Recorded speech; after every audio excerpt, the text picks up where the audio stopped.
歡迎大家嚟到講經系列，今日同大家分享嘅經文係詩篇120篇1至7節，主題係持守誠實和睦的屬靈爭戰。而家先讀經文啦。上行之詩，我在急難中求告耶和華，他就應允我。耶和華，求你救我脫離說謊的嘴唇和詭詐的舌頭。詭詐的舌頭啊，要給你什麼呢？要拿什麼加給你呢？就是勇士的利箭和羅騰木的炭火。我寄居在米設，住在基達帳棚之中，有禍了。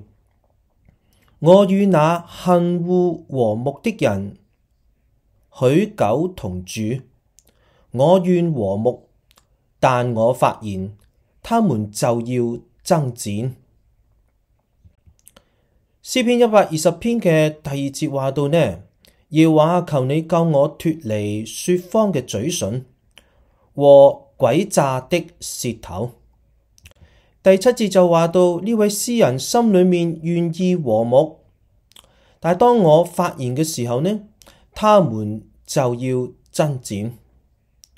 詩人講到佢寄居喺唔同嘅地方，與人相處，佢願意講和睦嘅說話，離棄詭詐嘅舌頭嘅時候呢，周邊嘅人呢與佢生活呢就如同爭戰。可想而知，整篇詩篇呢有一個重要嘅主題，就係詩人話我要持守誠實和睦，卻係一種屬靈嘅爭戰。所以今日呢一篇詩嘅主題係持守誠實和睦的屬靈爭戰。呢一篇詩一起頭呢就係一個嘅注腳㗎噃。咁啊，詩篇120篇第一行呢就寫到上行之詩，或可譯做登階之詩。咁啊，登階咧就容易明啦，就每一個嘅樓梯級咁樣一路步上吓。咁啊，所以咧喺原文咧就本身真係有呢個意思嘅喎吓，即係話喺一啲嘅梯級上面咧就一步一步咁行上咁解，所以亦都譯做咧上行之詩，就係向上行嘅。咁啊，原來喺詩篇120篇開始呢，打後呢喺聖經裏面就有15篇有咁同樣標題嘅詩篇噶。咁啊，120篇係第一篇吓。咁啊，點解會有呢個登階同埋上行呢個咁嘅主題嘅一種嘅詩篇嘅一種嘅系列嘅論述呢？咁啊，咁就喺解經家裏面呢就有普遍有兩種嘅解釋吓。咁啊，第一個解釋就係話，當祭司呢喺聖殿獻祭之前吓，咁佢哋就會上嗰啲嘅梯級係嘛。咁啊，所以呢每上一級樓梯呢就會重唱一篇嘅詩篇吓。咁呢個其中一個解說啦。咁另外一個解說呢就係話到呢喺聖經申命記16章16到17節律法有咁嘅規定嘅噃。你一切嘅男丁係指以色列人男丁呢要在除酵節、七七節、住棚節1年3次呢，在耶和華你神所選擇嘅地方呢個地方原文係單數嘅噃。咁呢個選擇嘅地方獻祭朝見神咁啊，指到耶路撒冷城裏面嗰個聖殿係嘛。咁啊呢一度呢就講明咗，原來呢國家裏面嘅男丁呢1年要3次上到耶路撒冷去朝見神吓。咁由於呢嗰個嘅聖殿呢就起喺錫安山吓，咁所以呢就向住山上面嘅聖殿朝向咁登上去敬拜神吓。咁所以呢就有種上行嘅意思吓。咁啊無論點都好呢，咁我哋知道呢就係話喺呢個過程裏面呢，其實主要嚟講都係嚟到神嘅面前嘅詩歌嚇。咁啊，呢啲詩歌裏面呢，就帶出真理嘅含義，同時呢，顯出咗信仰者嘅心路歷程㗎噃嚇。咁我哋留意詩篇第120篇嘅第1節，詩人話：當我去朝見神嘅時候，我內心係點嘅呢？佢就話：我在急難中求告耶和華。可想而知呢度就講明咗呢位詩人呢，內心有一種嚟到神嘅面前，渴望向佢祈求喎。咁啊，背景就話俾你聽，佢嘅心情呢唔係帶着感恩嚇，唔係嗰種雀躍，而係急難中噃。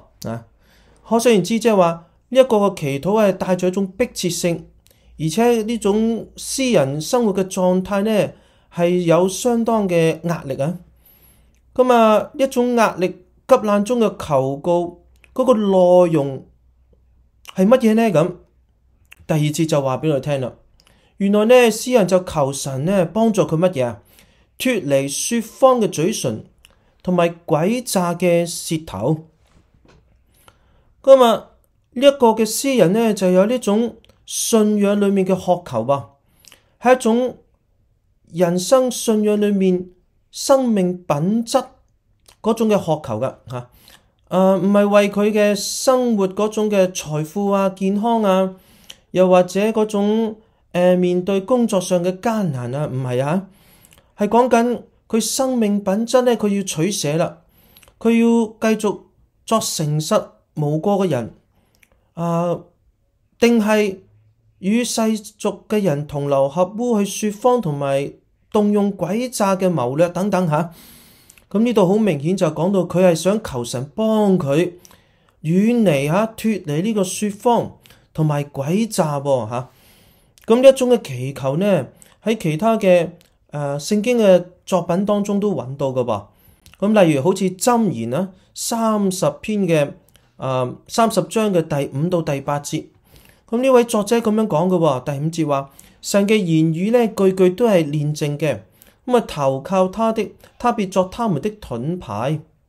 他的言語你不可加添，恐怕他責備你，你就顯為說謊言的嚇。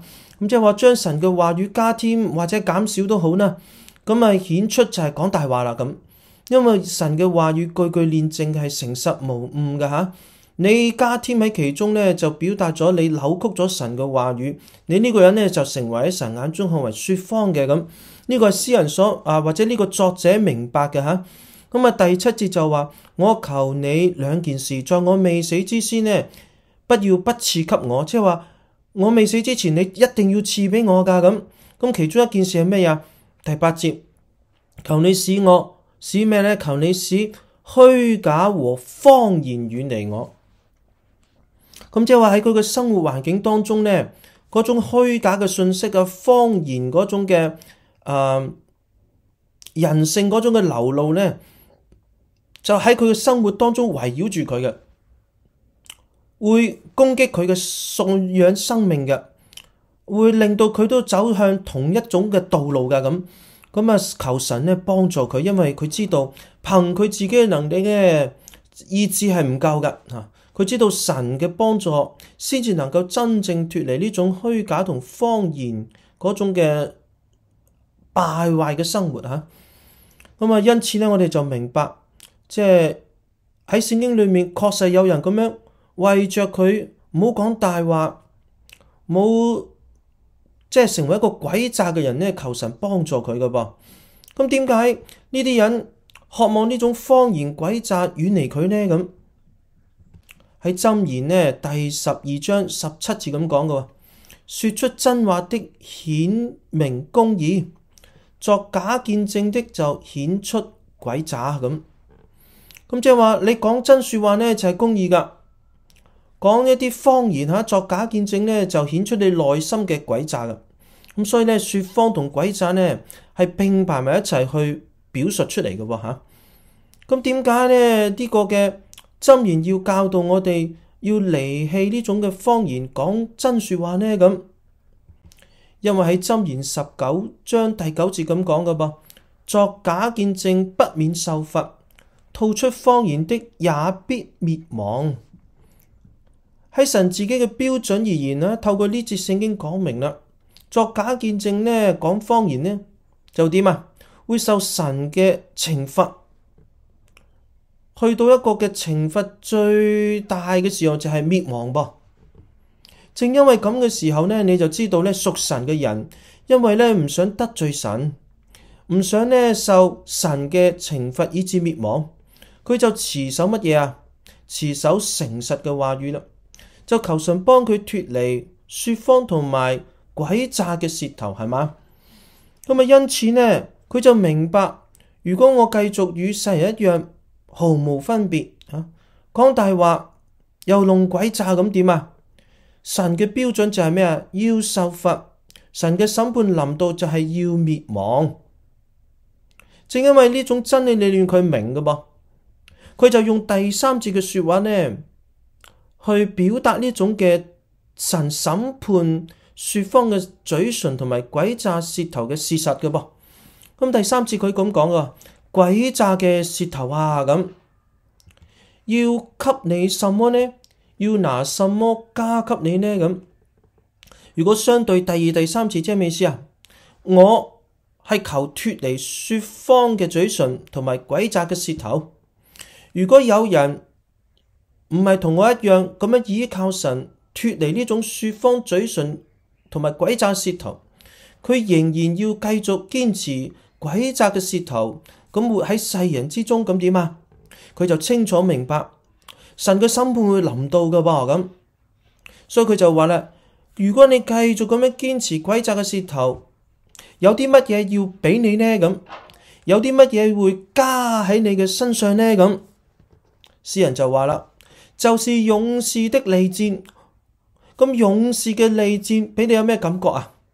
好簡單啊，利箭一射埋去就帶來咩啊？傷害啦嘛，係嘛？可想而知呢，就與上文呢有一種直接嘅聯繫噶。如果你繼續堅持詭詐嘅舌頭，神就會按照佢嘅標準同埋佢所命定嘅旨意，就將審判臨到你啊嘛。而家詩人就用一種好具體人喺當時嘅時代見到嘅，例如打仗吓，咁啊士兵呢就會用利箭互相咁點啊攻擊噶嘛，係嘛？咁一講到利箭呢，我就諗起咗一套以前我睇過嘅電影噃吓，咁啊就係呢套啦吓。咁呢套電影呢，個男主角真係好靚仔啊！咁啊佢啫有一個嘅咩呢？即係佢自己嘅能力就係咩呢？射箭吓。咁啊箭一射到邊度呢？嗰個嘅敵人呢就被擊殺噶啦咁啊。咁所以箭呢一打到嘅時候呢，就帶來一種攻擊力，係嘛？咁呢種攻擊力就令到對方死亡嚇。咁呢種死亡其實就話表達緊上文所講咩啊？冇錯啦，神嘅審判嘅臨到就如同利箭射到你一樣咯，係嘛？咁又好似呢一套戲嚇，咁啊之前呢都描述過啦嚇，戰狼300啊嘛。咁啊最後皇帝呢同埋佢啲守衛呢都俾利箭呢穿插而亡噃。咁啊因為利箭一射到嘅時候呢，如果打中你嗰個要害，即時就被奪命噶啦，係嘛？咁啊利箭呢，我就想起咗一段聖經舊約嘅經文啦，就係列王紀上22章29到36節。咁有支箭呢就穿入咗皇帝嘅身體啊，導致佢嘅死亡噃。咁呢段經文就記載呢，當時嘅以色列王亞哈呢就邀約咗南部嘅猶大王嘅約沙法，咁一同呢聯合去攻打亞蘭國，係嘛？咁啊當時呢個亞蘭國呢就吩咐啲士兵啊咁講啊，佢哋啲首領啊咁講啊，只要與以色列王爭戰，你見到猶太王嘅話唔好殺佢吓，只要專心打低嗰個以色列王咁。咁啊當呢場戰爭一路咁樣去繼續去即係發生嘅時候呢，聖經就咁樣論述嘅噃吓。咁呢個車兵長一見到南國猶大國嘅約沙法嘅時候呢，咁就以為係以色列王。咁啊走近嘅時候一見，原來佢唔係以色列王喎，就唔追趕佢啦。誰不知唔係主動被追趕嘅以色列王呢，卻無啦啦被有一個人隨便開弓，就恰巧咁射入咗以色列王嘅嗰個嘅夾縫裏嚇。咁穿着嗰啲嘅戰衣保護佢嘅，點不知咧漏咗條罅出嚟喎。咁一個人隨便開弓，個箭射入去，咁就點啊？受咗重傷嚇。咁最後呢個王咧就喺呢個傷口不斷流血嘅底下咧，最終嚟唔切醫治就死喺其中啦。咁點解啊？因為聖經講明咁，預先藉着先知米該亞話，我會藉着你眾先知嘅口裏面咧有謊言嘅靈啊，引誘佢去到呢個戰場上。因為點解啊？神已經命定咗降禍與呢個嘅亞哈王，所以當呢個箭恰巧射入佢裏頭嘅時候呢，就死咗啦。可想而知呢位詩人就要表達一件事啦。如果你繼續有詭詐嘅舌頭，神嘅審判臨到啦。呢種審判就好似咩？一種利箭突然之間射到你，係嘛？咁呢個利箭穿入你嘅身體咧，造成致命嘅傷害。聖經又繼續咁樣描述呢種利箭係咩啊？勇士嘅利箭啊！普通一個人射個箭咧咁就死咗啦嚇。勇士嘅利箭係嘛？經過專人訓練嗰種嘅勇士啊，佢嘅百發百中表達出咩啊？神要你受到佢嘅審判，就必然臨到你係嘛？咁呢一種嘅勇士嘅利箭就係表達緊神嘅審判臨到啦嚇。一篇詩第四節呢就用咗兩個比喻嘅前後嚇。咁第二個比喻係乜嘢啊？炭火。一講到炭火呢，就表達其實最主要講緊咩啊？就火啦，係咪？火呢通常喺聖經裏面呢，常常去表達神嘅審判噶噃。例如以賽亞書66章15到24節，甚至咁講噃，看啊，耶和華必在火中降臨啊！以烈怒咧施行佢嘅報應，以火焰咧施行佢嘅責罰。因為耶和華在一切有血嘅人身上咧，要以火與刀咧施行審判。24節話，他們必出去觀看那違背我人的屍首，因為他們的蟲是不死的，他們的火是不滅的。火呢就代表緊神嘅審判啊！呢種火如果係不滅的，係咩意思啊？即係呢種審判呢，就係持續嘅嚇。所以當我哋透過詩歌嘅題材呢，你會發覺呢，有時詩人呢就唔係直接講神嘅審判咁，但係用一種嘅比喻去表達出呢種神嘅審判有一種更深嘅含義。而到讀詩篇裏面嘅信徒讀起時候呢，能夠去領略嗰種嘅意境啊。例如話我哋去燒烤嘅時候呢，一定要帶啲炭係咪？因為佢係生火嘅嗰種嘅材料嚟噶嘛。所以我哋對炭火呢一啲都唔陌生啊。但係炭火呢，就你會發覺就係佢個材料就決定佢個火究竟旺定係唔旺，係嘛？係持久定係唔持久嘅噃。所以有時候我哋呢去揀選呢啲炭嘅材料呢都好講究嘅噃。因此呢，詩人呢喺呢一度就講緊神嘅審判火呢種火係一種點樣品質嘅火咁？呢種嘅審判係一種點樣品質嘅審判咁？所以佢就前面加咗句說話就係羅藤木的炭火羅藤木係點㗎咁？睇呢幅圖就知噶啦。有一種咧好矮嘅一種嘅樹木但係呢種樹木咧就好結實嘅噃喺呢種背景你睇到係一種曠野都能夠生長得咁茂密。羅藤木喺邊啲經文出現過嘅呢？冇錯啦，又係關乎亞哈嘅噃當時咧以利亞咧喺迦密山咧行咗神蹟，將當時咧拜巴力嘅同埋其他拜嗰種偶像式嘅嗰啲假先知呢就殺害咗啦亞哈將呢件事呢就話俾咗佢嘅老婆耶洗別呢個皇后聽，耶洗別就好嬲啦，因為佢殺咗佢哋嘅先知係嘛？就要差人呢就話俾以利亞聽等到聽日你條命仲喺度呢，就願神重重降罰我。即係意思即係話一日之內咧，我就要取你以利亞嘅性命。咁以利亞就逃命咯噃。咁嚟到羅騰樹下嚇。咁呢個羅騰樹下咧，佢就喺聖經當中描述，就喺呢個樹下就求死啦咁。咁聖經咁提過羅騰樹嘅噃。咁羅騰樹咧就本身佢就點咧？佢由於佢呢個樹木嘅品質好啊，因此咧佢能夠產生出呢種嘅木炭嘅嗰種嘅質素都好好啊。咁炭嘅質素好代表乜嘢？佢就能夠燃燒得好好啦，而且係耐燃嘅，即係火又燒得旺，而且能燒得長久啊。所以呢，詩人就話呢個係咩木啊？炭火啊！羅騰木嘅炭火。咁羅騰木嘅炭火即係表達咩啊？即係神嘅火嘅審判咧係點啊？有一種長久嘅特點係嘛？所以就與以賽亞書第66章24節呢度所講，火係不滅，即係有個一同嘅意思啦嚇。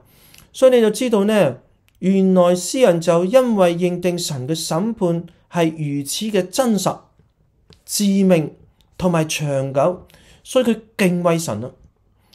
因此佢就求神幫佢遠離詭詐同埋說謊，係嘛？咁詩人呢就繼續描述佢當時嘅生活嘅處境噃嚇。第5節話：我寄居在米設，米設係一個地方嚟嘅啊。咁詩人就話佢呢，曾幾何時呢就居住過米設啊。寄居意思即係唔係長久住喺嗰度係嘛？咁曾幾何時住喺過米設呢笪地方？咁米設呢笪地方係邊度嚟嘅呢？咁我哋留意咧呢啲嘅背景嘅解釋嚇。米設就係羅亞嘅孫。咁羅亞就生咗3個仔，閃含雅弗係咪？就雅弗第6個兒子。佢哋最初嘅領土大約就係包括而家嘅邊度咧？土耳其嘅中部位置噶嚇。咁所以咧，我哋就留意呢幅地圖咧，米設喺邊度啊？冇錯啦，就係呢一度噃嚇。紅色嘅框住個地方，咁就係唔係喺迦南地，亦即係話唔喺以色列地嘅喎。咁相對於以色列人而言呢，就係屬於外邦地嘅地方嚟嘅噃嚇。咁另外呢，呢位詩人就話：我又曾幾何時咧住過基達嘅帳篷之中嚇。可想而知呢，你就留意到一件事噃嚇。寄居就係米設，基達呢就用帳篷嚇。帳篷即係咩啊？唔係一個長久居住嘅地方係嘛？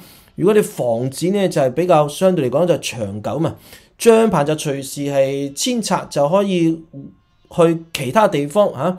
咁就即係遷徙係容易方便嚇。咁就其實係一種對照嘅模式嚇，表達呢佢曾幾何時就住喺米設，又曾幾何時呢住過喺基達嘅噃。咁基達又喺邊一度嘅呢？咁我哋留意呢幅地圖同一幅地圖啊。聖經咁樣講嚇，按照創世記呢25章嘅13節所記呢，基達就係以撒瑪利嘅次子啊。佢咧嘅後裔咧就住喺邊度咧？就亞伯拉半島嘅北部嚇。雖然呢個地方咧都暫時唔係話好確定啊。但係咧透過經文，我哋大約知道佢嘅地點喺邊度嚇。所以咧，我哋透過呢個嘅地圖咧，我哋就揾到基達喺邊度咯。基達邊度啊？冇錯，就係呢個位置啦嚇。紅色框住嘅，好明顯呢度又唔係迦南地、以色列地嘅喎嚇。所以呢，呢個詩人咧就話：我唔喺以色列地度居住嘅，我曾幾何時居住過喺外邦人嘅地方。外邦人嘅地方就表達緊呢，屬神嘅人就認識神啊，唔係屬神嘅人就唔認識神。唔認識神嘅人一定唔用神所命定嘅律法條例同埋信仰嘅原則生活嘅，你明嗎？佢所以表達嘅就係我生活喺一班唔認識神嘅群體當中嘅。佢就話咯，無論係住喺米設或者基達，詩人話有禍了咁。呢個有禍係乜嘢意思呢？呢個有禍係咪講緊我住喺唔同嘅地方有天災人禍啊？咁呢個有禍特別焦點放喺乜嘢嘅事情上，而俾詩人覺得係一種禍呢？咁詩人話：我與那恨惡和睦的人許久同住，即係話我住喺米設同埋基達呢啲地方，呢一班人係點㗎？遇到佢覺得好大件事，如同活喺禍患之中呢。咁原來佢住喺呢班人當中，呢班人呢，呢種嘅嗰種嘅品格係點嘅呢？詩人話呢班人係恨惡和睦嘅人，而且我同佢哋一齊住啊！呢班人係恨惡和睦，但係我係點嘅呢？詩人話我係願和睦嘅。一班人就恨和睦，但係詩人就願意和睦。兩種唔同嘅性情嘅人擺埋一齊，住埋一齊就點啊？咁就會產生好大嘅一種嘅對比，而呢種對比係唔能夠兼容㗎噃。所以對於呢種衝突而言呢，詩人就話係一種禍患嚟嘅。咁詩人點解要願意和睦啊？因為佢係一個求告耶和華倚靠神嘅人啊。神願意屬神嘅人在世寄居嘅時候點㗎？係與眾人和睦相處㗎噃。就正如喺希伯來書第12章11到16節咁講啊。11節話：凡管教嘅事，當時不覺得快樂，反覺得受苦；後來卻為那經練過嘅人結出平安嘅果子，就是義。神想屬神嘅人喺地上生活嘅時候，按照神嘅管教而行義嘅。其中一種神眼中看為義嘅事係點呢？14節話：你哋要追求與眾人和睦，即係話與眾人相處嘅時候，無論以色列地又好，或者外邦地好，眾聖徒要照着神喜歡嘅義行呢，與眾人和睦㗎噃。但係話與眾人和睦得嚟就點啊？係咪人想行任何嘅惡，我由於要與眾人和睦，所以就放低身段，放低信仰嘅原則，就與眾人和睦啊？喺呢段聖經就話，並要追求聖潔，與眾人和睦係一個真理理念，但係呢個真理理念要有其他嘅真理作為注解嘅噃。就係當你要與眾人和睦嘅同時呢，你同時要持守神眼中看為聖潔嘅追求嘅噃。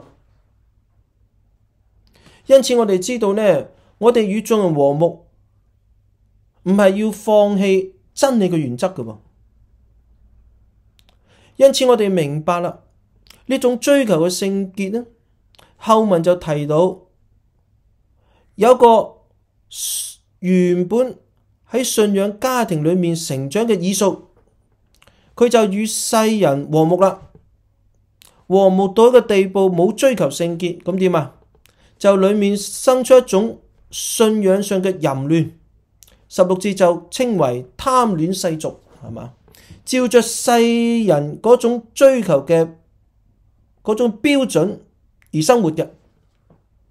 咁啊呢一種和睦，係嘛？呢一種嘅與世界世俗嗰種嘅聯合和睦，就摒棄咗聖潔嘅追求噃。因此我哋就更加容易明白啦。當詩人話我願和睦嘅時候，但佢又要持守真理，所以當佢和睦得嚟，佢發言嘅時候，佢係講乜嘢嘅言語嘅呢？根據上文我哋就明啦，佢一定係講誠實嘅說話啦。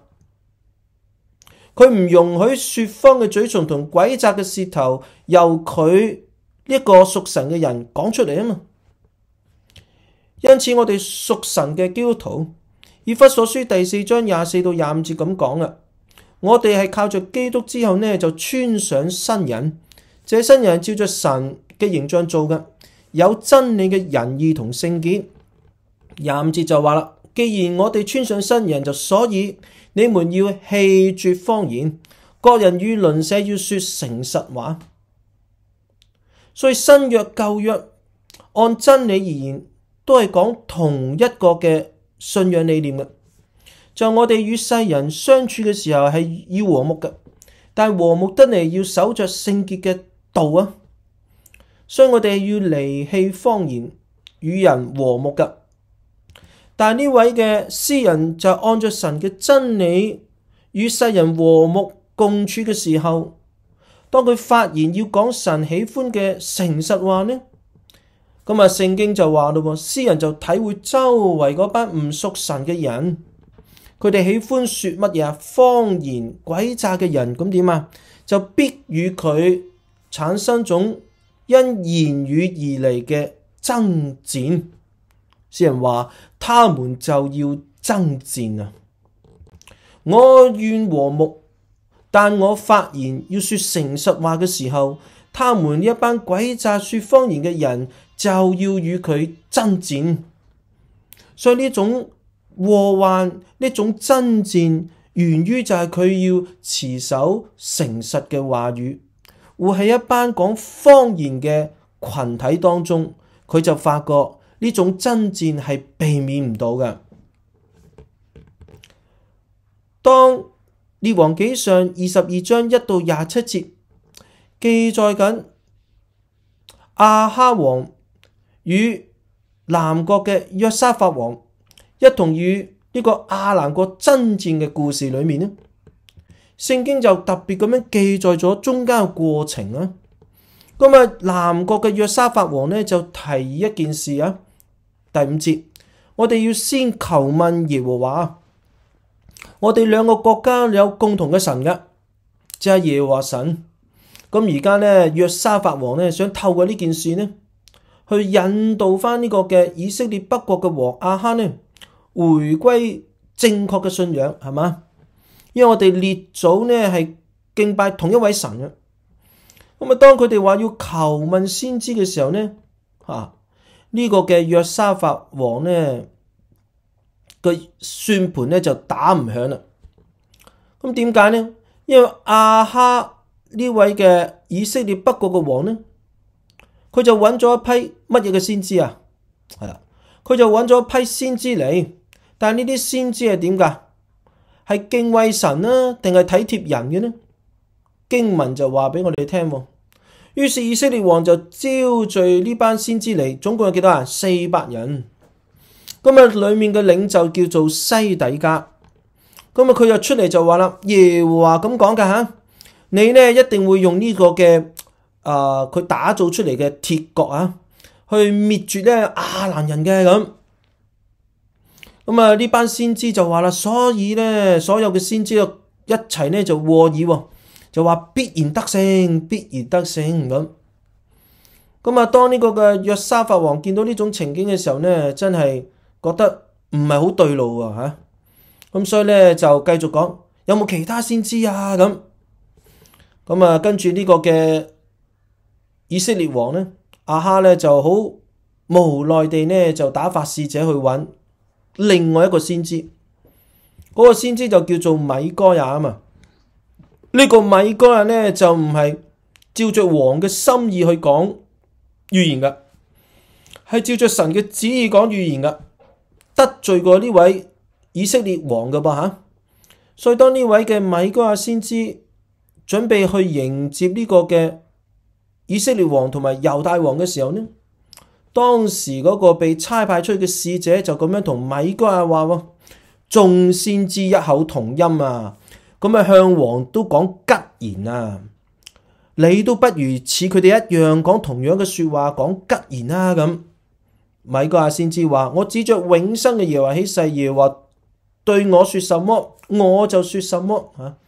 咁啊，當米該亞嚟到王嘅面前，咁啊，佢就講啊，佢話你哋眾先知當中啊，點解都鼓勵緊呢位嘅北國嘅王去打仗啊咁？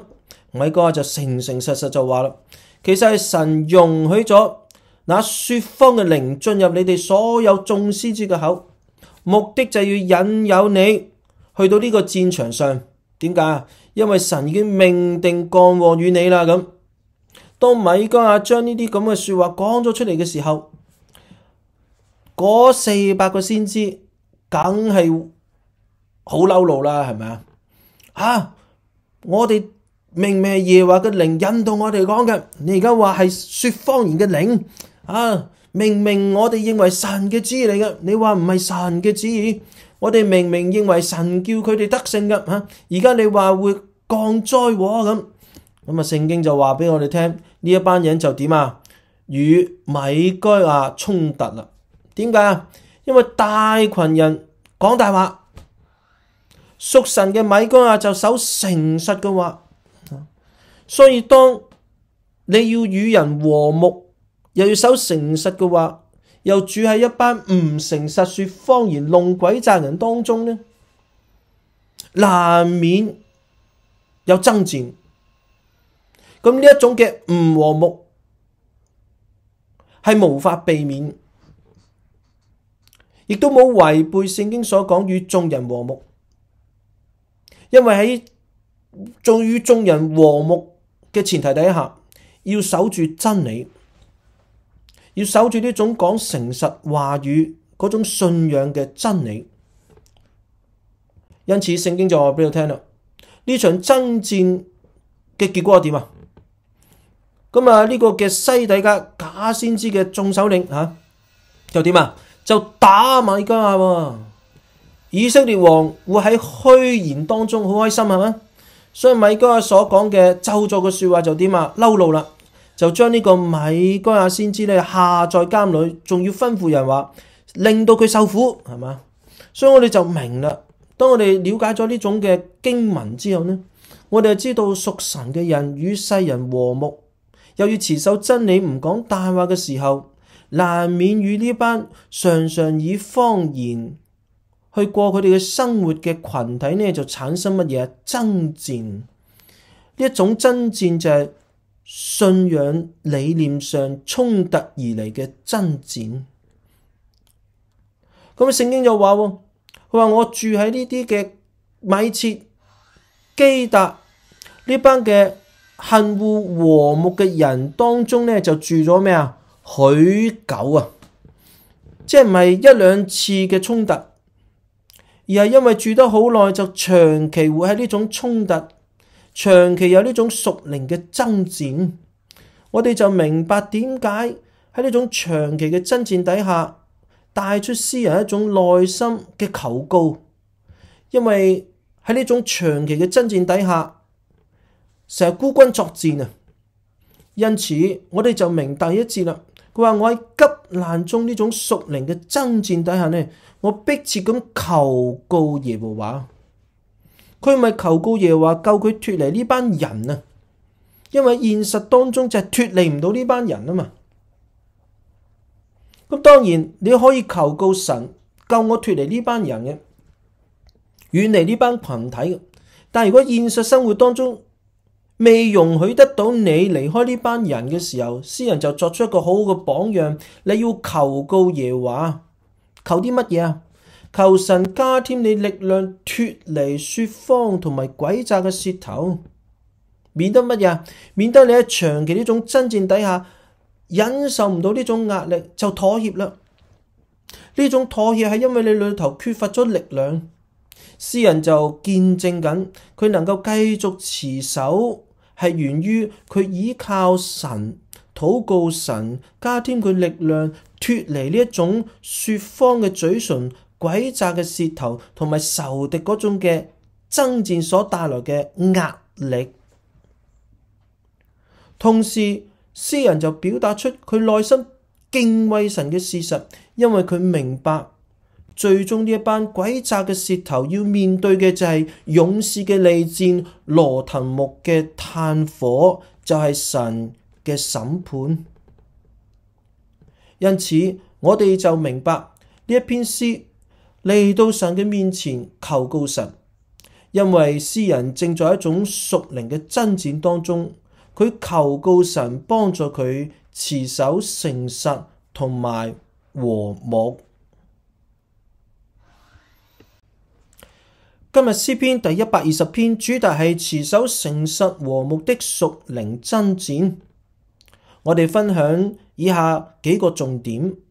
第一，在爭戰中呼求神的幫助，因為靠着自己不能得勝啊。咁詩人就喺呢篇詩裏面話俾我哋聽，我哋向神祈禱，求嘅幫助係從神嗰度嚟嘅。第二點係爭戰之中認定神嘅審判，因為佢了解到嗰班遠離神嘅人，繼續說謊言、弄詭詐嘅人，最終面對神嘅審判。第三點，在爭戰中堅守誠實與和睦。因此我哋明白點解從屬靈嘅爭戰臨到詩人呢？因為佢堅定倚靠神，繼續要誠實地與眾人和睦。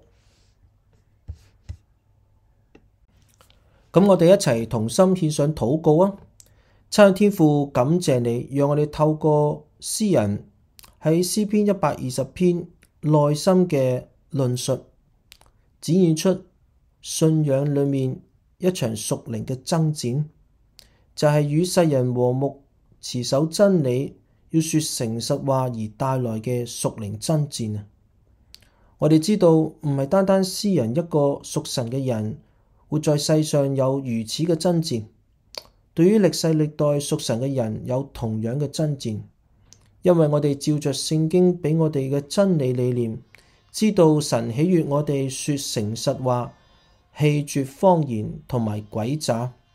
我哋係曉得世人大部分嘅不認識神，佢哋照着世俗嗰種嘅生活模式說謊言、弄詭詐。我哋活喺世人當中，呢場屬靈爭戰，倘若我哋要持守真理嘅時候，難免會遇見。求主幫助我哋照着詩人嗰種嘅信仰嘅經歷，內心嗰種嘅迫切嘅求告呢，都成為我哋嗰種嘅榜樣同埋見證，引導我哋嘅內心向你迫切咁樣求告，正如詩人一樣，脫離詭詐同埋謊言。願主幫助我哋活出與世人和睦，有按真理而行嘅信仰生命，好叫我哋按着主所論述嘅，能夠為主作見證，在爭戰之中靠着倚靠神，能夠脫離呢一種詭詐同埋謊言嘅舌頭，又能夠與世人和睦，將神榮耀嘅道見證出嚟。願主恩待保守顧念我們，叫我哋常常切切禱告祈求，因你係我哋所有持守誠實喺呢場屬靈爭戰之中真正嘅幫助者。我哋感謝你，我哋咁樣同心獻上祈禱，奉耶穌基督得勝名字，阿門。今日講經系列詩篇120篇1到7節就講到呢一度啦，下次再見啦，拜拜。